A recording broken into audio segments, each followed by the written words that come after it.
Educação à distância, mudando realidades.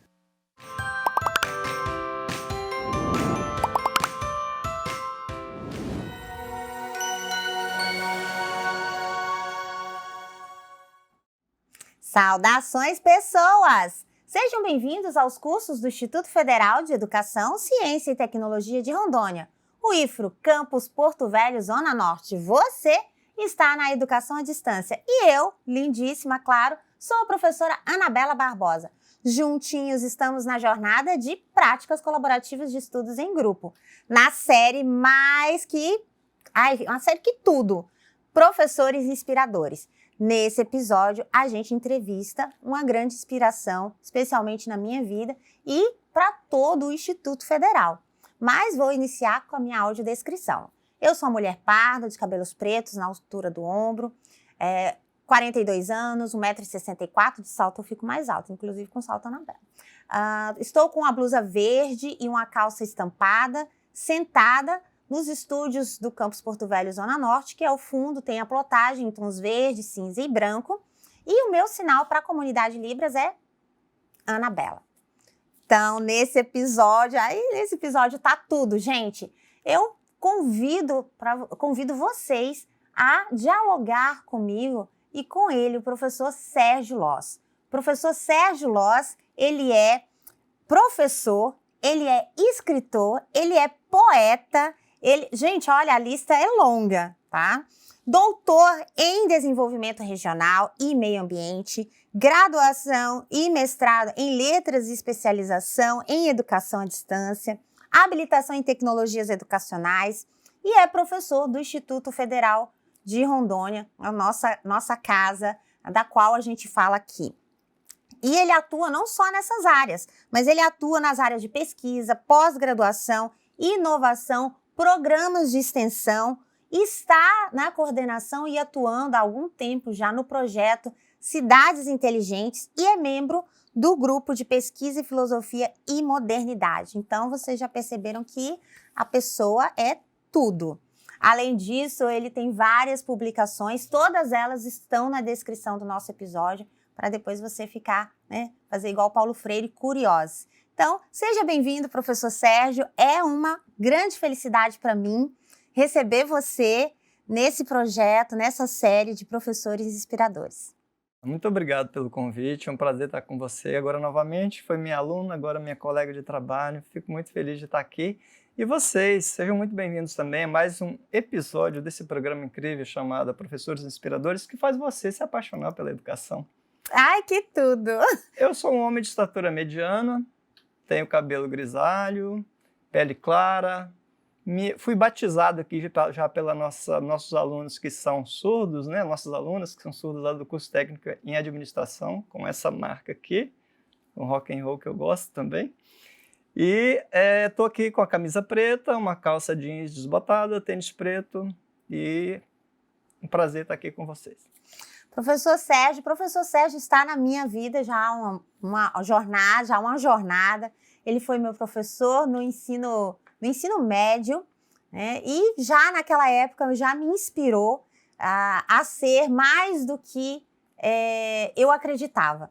E isso me marcou muito e me tornei educadora e hoje na parceria aqui eu fico deveras honrada, professor, e a gente gostaria de saber como foi quando que você foi chamado a ser educador, quando que o seu coração bateu mais forte, você enveredou nesse sonho, nessa luta, nesse desafio? Bom, eu me apaixonei pela educação durante o percurso, porque foi um ingresso meio acidental, talvez, ou incidental, melhor dizendo, porque eu vim para Rondônia como técnico em agropecuária. E então fiz um concurso público aqui para a função, fui convocado pelo governo do estado, mas para ministrar aulas de técnicas agrícolas, que foram as aulas que eu ministrei para você, inclusive. Verdade. E era uma época bacana que a gente fazia horta escolar, e era um aprendizado bem prático, E já era um projeto sustentável. Exatamente, a gente chegou a vender as nossas verduras na feira de Jaru, que incrível. E depois de um certo tempo, essa disciplina foi retirada do currículo das escolas de educação básica no estado de Rondônia. E eu, assim, comecei a buscar perspectiva. O que eu faria a partir de então, já sabendo que eu tinha ali uma afinidade em ser professor, né? O coração já tinha dado a batidinha mais forte. Algo me despertou, assim, me fez eu me descobrir durante o processo, né? E aí eu gostaria de falar para vocês das experiências que eu tive quanto a aproveitamento de oportunidades. Porque às vezes a gente vê aluno que entra num curso, qualquer que seja, de repente desiste no meio do caminho, né? Ou surge uma oportunidade de trabalho ou estudo também e acaba não aproveitando e essa oportunidade pode não aparecer depois. E foi nesse percurso, com essa expectativa, que eu comecei a trilhar, a construir minha carreira de educador. Então, eu fiquei sabendo na época, lá em Jaru, que havia um projeto chamado Projeto Fênix, que formava professores interessados em ter uma habilitação em magistério, que trabalhassem de alguma forma com a educação básica. E naquela época eu já trabalhava com a educação básica, fazendo horta escolar e prestando assessorias para as escolas. E aí eu fiz esse curso como uma espécie de um supletivo de magistério. O projeto era esse, né? O projeto era de formação de professores, quase que numa proposta emergencial. Né? Uma proposta emergencial, porque havia uma carência muito grande. Perfeito. E precisava, nesse sentido, a gente tem que valorizar a iniciativa do governo, e governo no sentido lato, de que não vamos colocar sem nenhum preparo. Né? Vamos, pelo menos, dar um suporte básico. E mudou a vida de muitas pessoas. Sim, né, o projeto. A minha, incrivelmente, porque a partir desse Projeto Fênix, em que eu me formei como professor de magistério, que eu consegui fazer um concurso público para professor pela primeira vez, de fato, para professor. E a partir do momento que eu ingressei como professor de educação básica das escolas municipais, é que eu tive a oportunidade de participar do PROCAP, que foi outro programa de governo para oferecer graduação a quem não tinha, mas já trabalhava como educador. O PROCAP, inclusive, foi um programa de amplo espectro, especialmente na região norte, porque ele promovia um programa de habilitação e capacitação em serviço de pessoas que já eram da educação, mas que não tinham graduação ou não tinham licenciatura. Hoje a gente faz alguma coisa parecida no governo federal também, com os professores que não têm licenciatura, de áreas tecnológicas específicas, né, como o pessoal da engenharia. Com a formação pedagógica. Que não tem formação pedagógica, Isso. A gente oferece especializações que a lei prevê como uma das possibilidades de habilitar ao magistério. Ao magistério, exatamente. Que a LDB também exige que haja essa habilitação em serviço. Então, assim, isso foi uma construção de uma trajetória com aproveitamento de oportunidade. Eu lembro que se eu não tivesse me inscrito no último dia, foi o último dia de inscrição no Projeto Fênix, ali. Foi o último dia e eu fui o primeiro a terminar também esse programa. Os últimos serão os primeiros. Um sinal de que eu fiz com muita vontade, que eu queria muito, né, ter essa formação. Então foi aí que se construiu depois, graças ao Projeto Fênix, eu fiz então o Programa de Habilitação de Professores, o PROCAP, pela Universidade Federal de Rondônia. Graças a ter feito o PROCAP, eu consegui entrar no curso de letras depois, porque era só para quem já tinha... tinha a primeira habilitação. Essa habilitação, né? E já tinha ali o Projeto Fênix concluído, tinha que ser professor.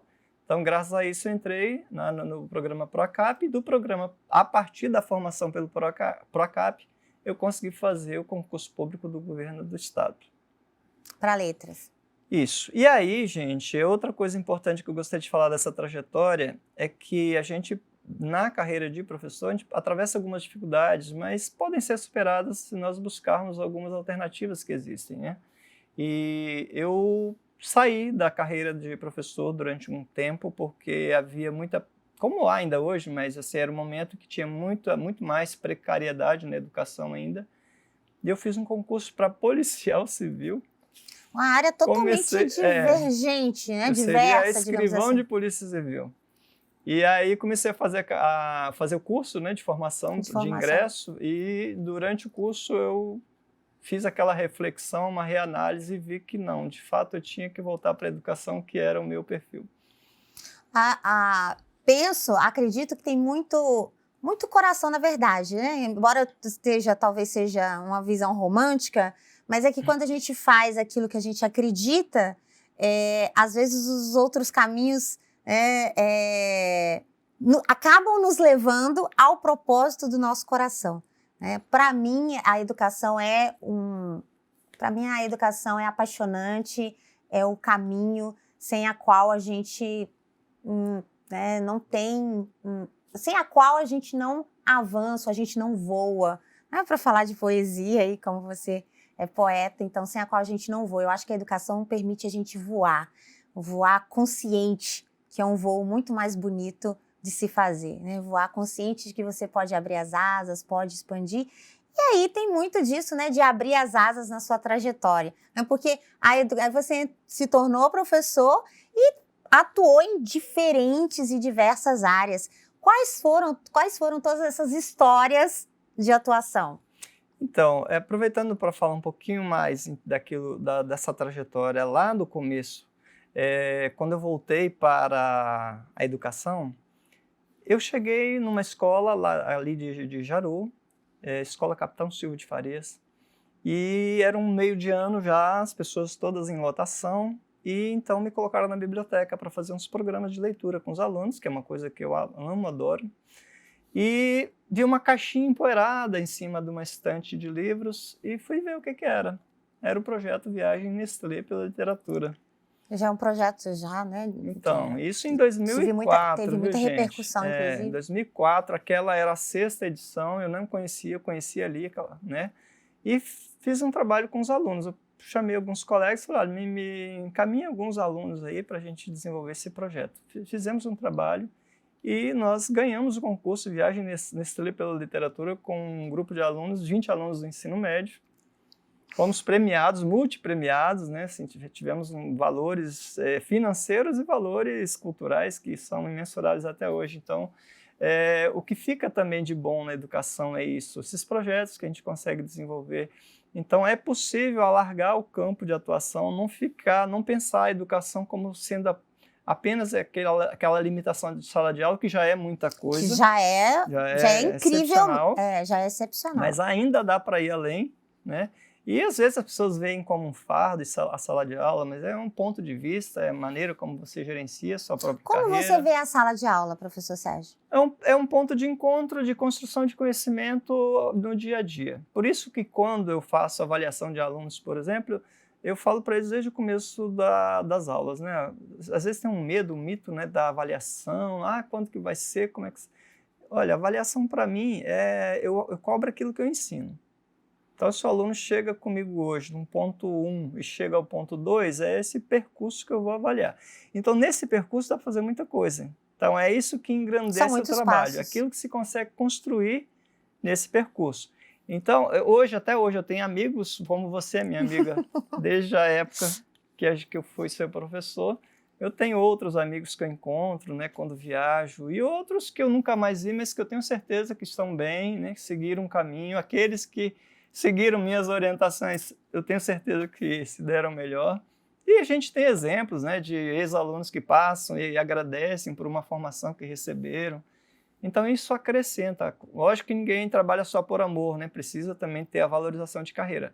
Mas também só a valorização de carreira financeira não é suficiente. Então a gente precisa ter essa relação humana com as pessoas. E um equilíbrio. Que é o que dá o complemento dessa valorização que a gente precisa.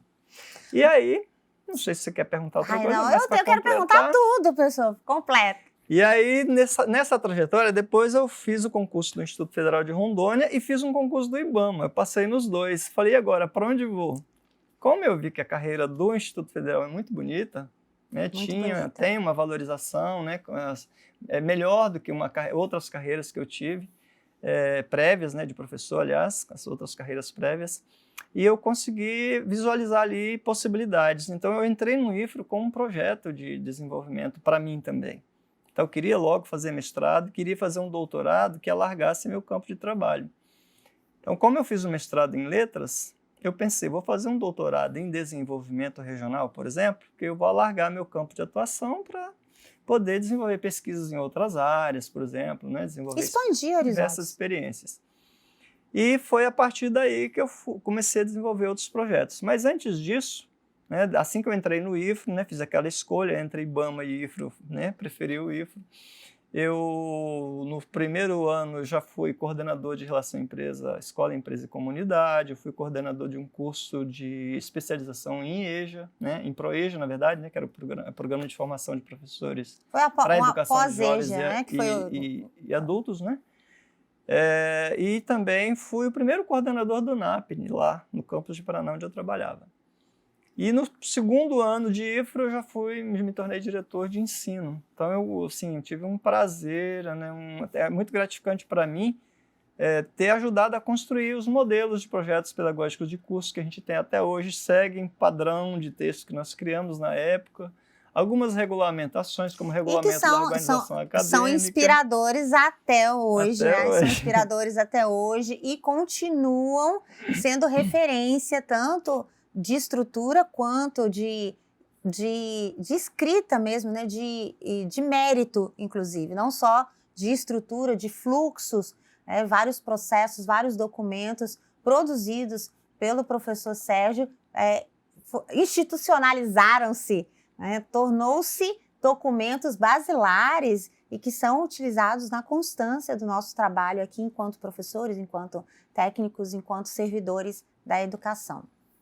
Isso, e aí depois eu entrei no doutorado, mas eu já fiz, olha só, como é que a gente pode programar a nossa vida como profissional. Eu fiz um projeto de doutorado para que quando eu terminasse o doutorado eu executasse aquilo que eu escrevi na tese, colocasse em prática. Porque era um doutorado, não era profissional, né? Não. Para a gente fazer, geralmente os doutorados, né, para quem ainda não está nesse meio, você trabalha com muitas abstrações, né, com muitas teorias, é um campo de estudo muito abstrato às vezes. E aí você já projetou na execução. Exatamente, que aí eu fiz um projeto em que eu propus algumas coisas para o Instituto Federal se fortalecer como transformador, como gerador de desenvolvimento, indutor de desenvolvimento regional. Então, projetei ali algumas coisas, como criação de núcleos de extensão que nós temos hoje, nós criamos editais para criação para subsidiar a implantação desses núcleos nos campi. Aqui no campus Porto Velho, Zona Norte, por exemplo, nós temos o núcleo de arte e cultura, que nasceu dessa indução. Dessa indução. Exatamente. E os grandes projetos de alto impacto, que nós temos hoje, vários, né? O IFRO tem pelo menos uns 15 projetos ou mais de grande impacto regional, como o Rondônia, Cidades Inteligentes. E tudo isso eu projetei. Não quero dizer com isso que fui eu que dei razão a tudo isso, mas que eu contribuí com essa construção, com essa implantação desses projetos. Então, eu já fiz uma pesquisa que levasse para isso. Então, a minha pesquisa foi a primeira a fazer um mapeamento metodologicamente construído, um mapeamento de arranjos produtivos em Rondônia. Paulo Freire já nos falava de que ensinar exige pesquisa. Então, e a gente acredita, especialmente aqui no Instituto, que o ensinar e o aprender passa por essa perspectiva de ser educador pesquisador, né? Tirar talvez desse limbo, desse pedestal de que o pesquisador é algo, né, alguém que está longe, né? A prática pedagógica, a sua docência é pesquisa, né? E ela tem o condão de gerar outros campos, gerar outras oportunidades, inspirar até mesmo a instituição, como esse relato que você traz aqui para a gente. E você falou aí do projeto Cidades Inteligentes, que é uma proposta que saiu, né, nasceu aí dessa sua pesquisa, dessa sua atuação, lógico, aí no contexto do Instituto Federal. Me conta um pouquinho, o que é esse projeto, para quem estiver curioso, e ver quantas possibilidades tem um educador de atuar e, né, mudar o seu contexto, mudar a sua realidade, mudar a realidade de tantas outras pessoas. Bom, a gente pensa sempre a educação, principalmente no cenário da Rede Federal de Educação e também no cenário para pessoas que estão fazendo licenciatura, graduação de um modo geral. Essa relação de ensino, pesquisa e extensão, não limitar a formação a práticas de sala de aula só, né? Apenas, apesar de ser muito, como nós já falamos. mas assim, abrir o leque, fazer pesquisa para conhecer mais oportunidades, para ver até onde podem chegar as propostas e aplicar, sempre que possível, alguma coisa prática que vai levar a esse processo de extensão que a gente fala. E outra coisa importante nessa trajetória é o aprendizado que nós temos com colegas, como eu aprendo com você também no dia a dia, né? Esse projeto seu aqui que a gente está executando com esse número agora, por exemplo, é um aprendizado para mim também, é a primeira vez que eu participo. Esse jeito de fazer as coisas, de levar a informação, de se comunicar, então você contribui muito com isso, com o seu projeto, este e outros projetos, claro. E o Cidades Inteligentes é um desses projetos que temos aí no IFRO, grandiosos, vários colegas que têm feito. Ele nasceu a partir de uma proposição de uma representação política, de uma emenda parlamentar, que propunha melhoria do atendimento à população a partir das tecnologias digitais. Então, é um projeto focado em desenvolver tecnologias, fazer estruturação tecnológica, formar pessoas, desenvolver pesquisas e fazer assessoria, prestação de serviço e implantação dessas soluções todas para, de fato, melhorar o atendimento à população. Então, o projeto Cidades Inteligentes tem 5 eixos. Na educação, a gente vai entregar uma informatização, um sistema de informatização e um aplicativo de celular para uma interface do usuário, né, do pai, do filho, dos professores, poderem acessar um boletim, extrair documentos necessários do dia a dia, todos a partir de um sistema, seja pelo computador ou pelo celular. Na área de saúde, a mesma coisa, para a saúde, um processo de informatização. Na área de governança, um sistema de informatização para a gestão, em geral. Na área de segurança...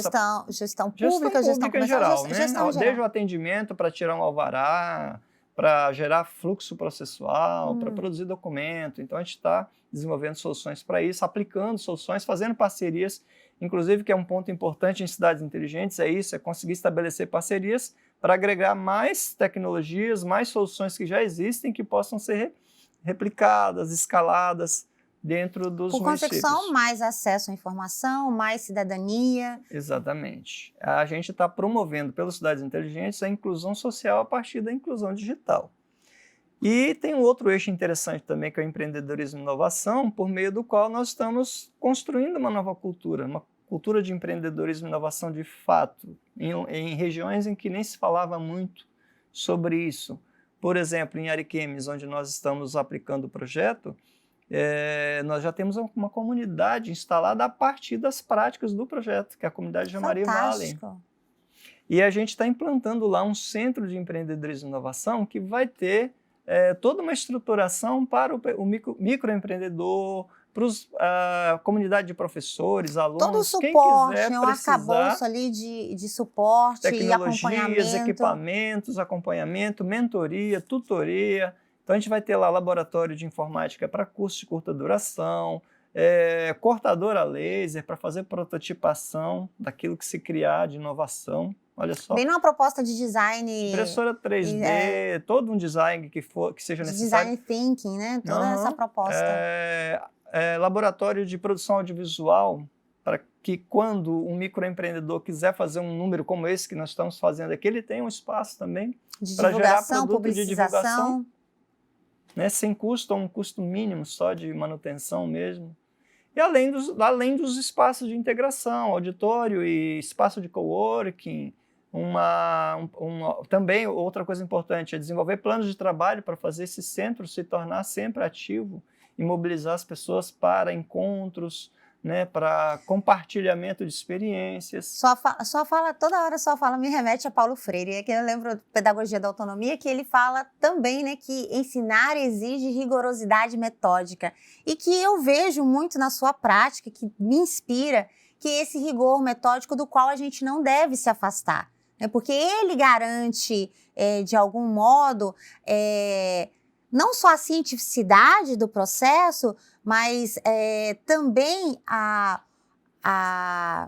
validade do processo. Tanto o processo, a gente falando aí tanto de processos tecnológicos, mas aí bem na perspectiva do docente, do professor, do educador, a validade do processo educativo. Né? Porque você não faz tem que ter o cuidado de não se fazer quando a gente tem uma impressão de sala de aula, que eu posso entrar na sala de aula de qualquer jeito, de qualquer modo, com qualquer material, que posso fazer um projeto de qualquer jeito, posso começar algo de qualquer jeito. Não, esse rigor metodológico, ele não só garante sustentabilidade, mas ele também permite a evolução, a progressão, o desenvolvimento dessas práticas, que são, além de tudo que você falou, são práticas educativas. Exatamente, aí que é um conceito interessante para a gente distinguir.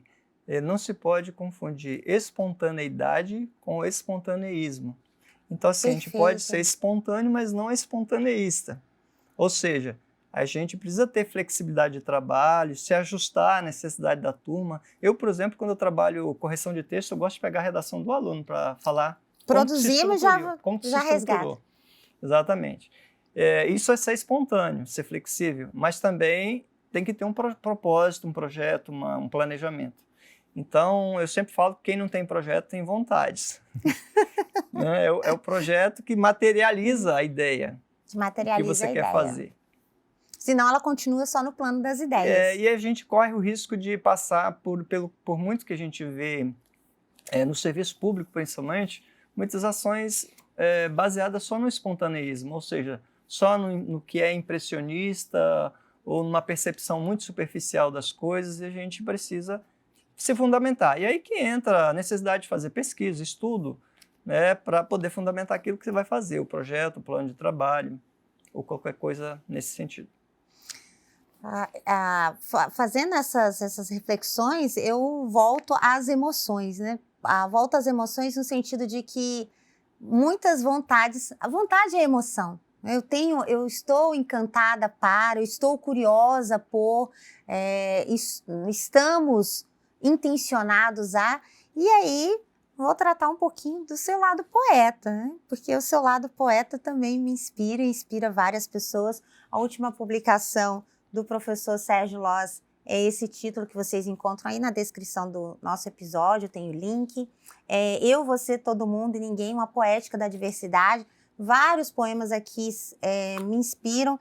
Eu vou ler, né? Eu não vou declamar, porque não sou daquelas que declamam, embora eu tenha muita vontade, mas tem um poema que eu sempre volto a ele, que está lá na página 15, e só para vocês ficarem com vontade, vão falando de vontade, ficar com vontade de adquirir a obra, evidentemente. Somos todos textualidade.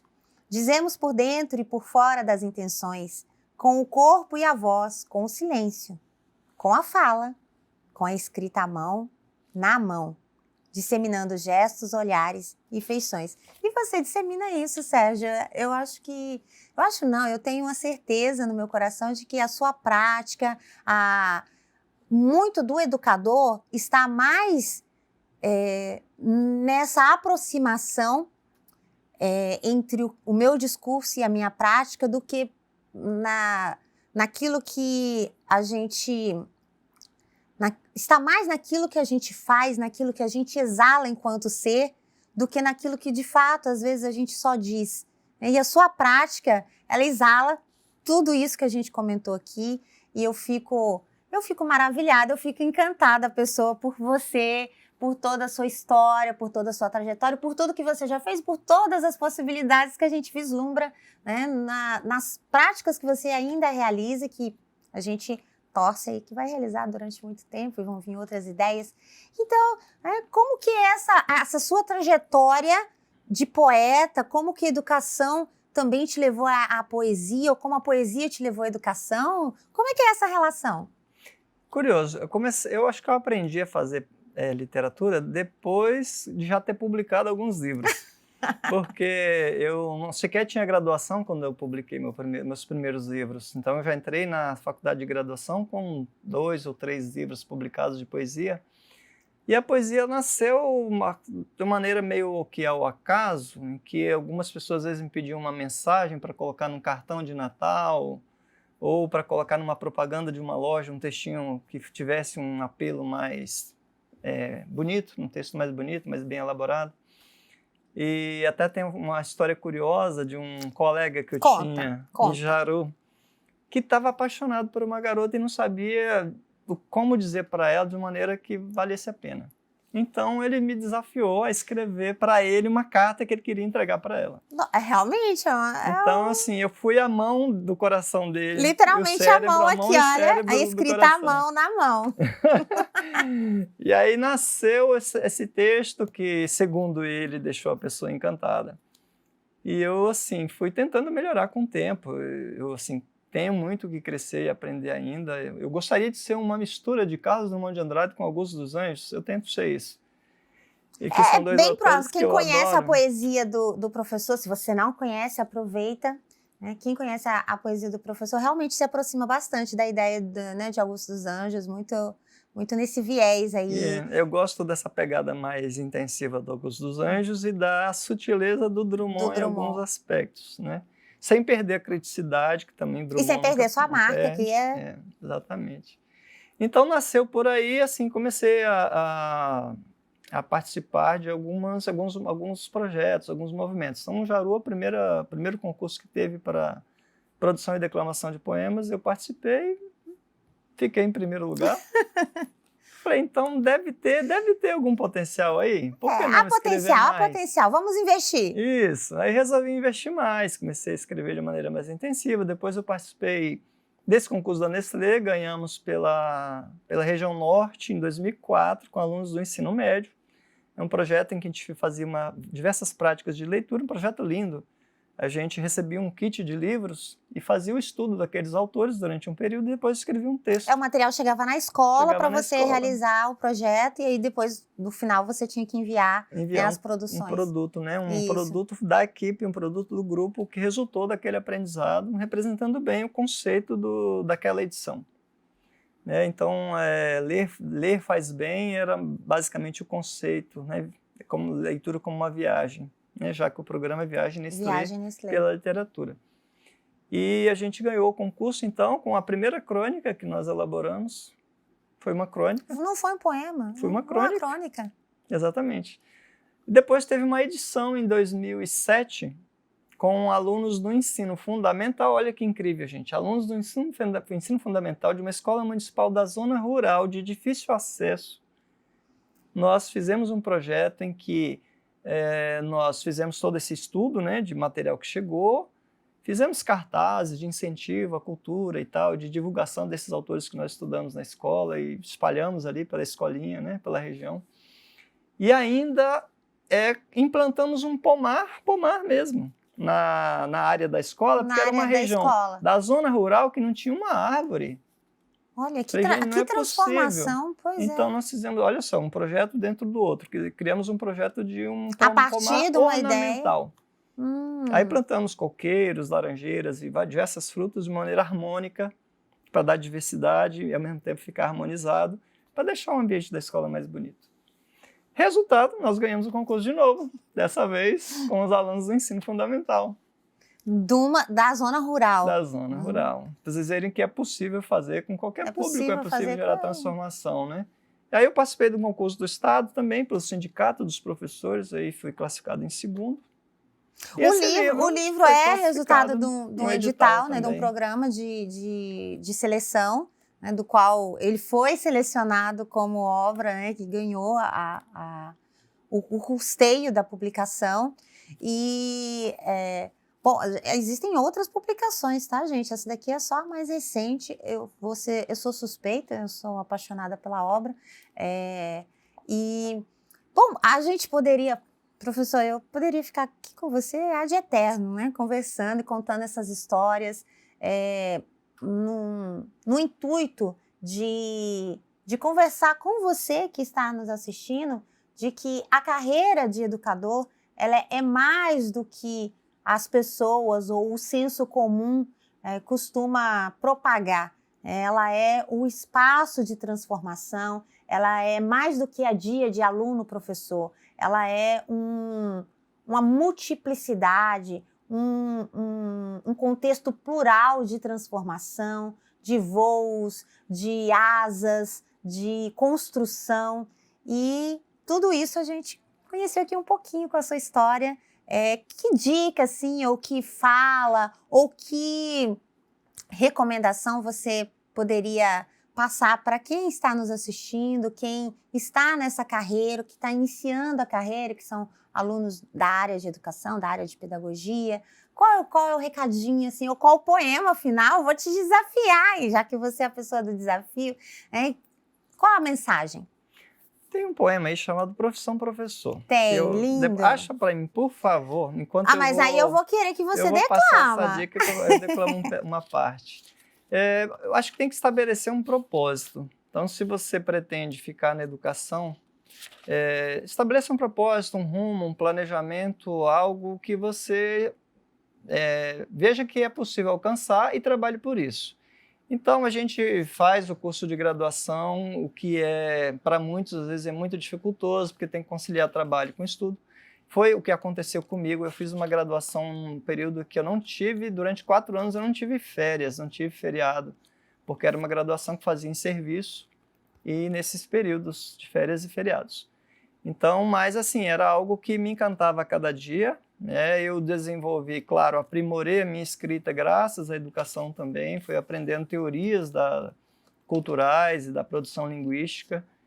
Então, a dica para quem está fazendo licenciatura é isso, é estabelecer um propósito e perceber nesse propósito que é possível alcançar níveis mais elevados do que se imagina a partir de investimentos na própria carreira, mais estudos, especializações e elaboração de projetos. Nada melhor do que orientar bem a prática ou fazer algo novo do que a partir de um projeto bem elaborado. Página 105, professor, vai 105. Ter declamação.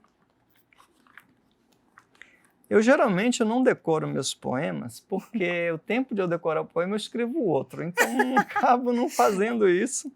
São emoções muito diluídas e muito intensas, né? Eu decorei um quando eu ganhei o primeiro concurso que eu queria, foi uma premiação em público, eu falei, vou lá fazer bonito. Vou fazer bonito. Memorizado. Mas eu leio um trecho inteiro. Olha, vamos ler a primeira estrofe? Vou deixar o pessoal com vontade, professor, não vamos deixar... Eu vou pegar, para não tomar muito tempo Mas fica à vontade, aqui, a estrofe que você achar mais... Vou deixar uma pontinha de curiosidade para vocês depois lerem o poema inteiro. Eu vou ler a primeira estrofe e talvez a última ou mais umas duas, olha só. Isso. Profissão professor. Ser alegre sempre para levantar o astral da classe. Ser paciente, reformular-se 1 milhão de vezes. Ser esperançoso, acreditar sempre na melhoria da educação. Ser gentil, suave, rígido quando preciso, compreensivo. Ser marca registrada de qualidade, ser professor. É imagem, espelho, voz e eco, porto seguro. Modula posturas, linguagens, vocabulários, comportamentos. É testado em provas de educação e liberdade. A pedagogia do oprimido versus a pedagogia do opressor. No campo de batalhas das bases nacionais comuns. Preciso ler mais essa estrofe, olha, gente, principalmente nessa época que estamos vivendo. Políticas cheias de programa e programas vazios de política. A educação vai ficando abaixo da linha da pobreza, enquanto uma escrita frágil distorce obras, projetos e planos. Esteios fortes ainda são fincados sobre pisos salariais duros, por onde se espalha a demagogia de um falso Prometeu. Vou avançar um pouquinho e a gente termina assim. Partido sem escola propõe escola sem partido. Impõe de forma ideológica que não haja ideologia. Valores viraram mercadoria na prateleira de congressistas e congressistas de prateleira não conseguem entender que profissão professor é profissão transformação. Ai, lindo, gente. Olha, né? Palmas, palmas, palmas, palmas. Professor, a gente encerra, então, com esse poema lindo, maravilhoso. Eu agradeço mais uma vez a oportunidade de continuar tendo a oportunidade de estar na sua história e de ter você, especialmente na minha história, como professor, como mestre, como coordenador, como colega de trabalho. Para mim, é fabuloso estar numa parceria com você, depois de receber sua inspiração. Eu fico emocionada, eu vou chorar, porque poesia já emociona, né? Então eu fico emocionada e fico muito grata pela sua disponibilidade em vir conversar com a gente aqui um pouquinho, contar a sua história, sabendo que a história da educação se faz pela história de educadores que transformam as nossas realidades, como você transformou a minha e transformou a de tantas outras. Obrigado. Então vocês vejam como que se constrói as histórias na educação, né? A Anabela faz parte da minha história, não só eu faço parte da história dela. Porque os alunos também nos constroem no dia a dia. Nós aprendemos com todo mundo com quem nós convivemos. Então, assim, para vocês terem como exemplo, esse projeto que ela está executando aqui já é um cruzamento de experiências, de relacionamentos que nós temos. E, com certeza, mais projetos ainda estarão aí pela frente com a participação minha e dela. E de vocês, claro, né? Professor, muito obrigada. Se você quiser saber mais, a gente aqui, em pouquinhos minutos, a gente trouxe generalizações, né? Quiser conhecer a história completa do professor Sérgio, seus trabalhos, suas produções, a gente tem aí na descrição do episódio, olha, só para deixar dicas, a última publicação agora, né, a mentoria, como processo de promoção de empreendedorismo e inovação em projetos de cidades inteligentes, uma experiência em Ariquemes, Rondônia. O endereço, o link está disponível na descrição do episódio. A implantação de cidades inteligentes em Rondônia e, claro, o link aqui do livro Eu, Você, Todo Mundo, Ninguém, uma poética da diversidade. Então, curiosos, como já dizia Paulo Freire. Até a próxima. Bonanças!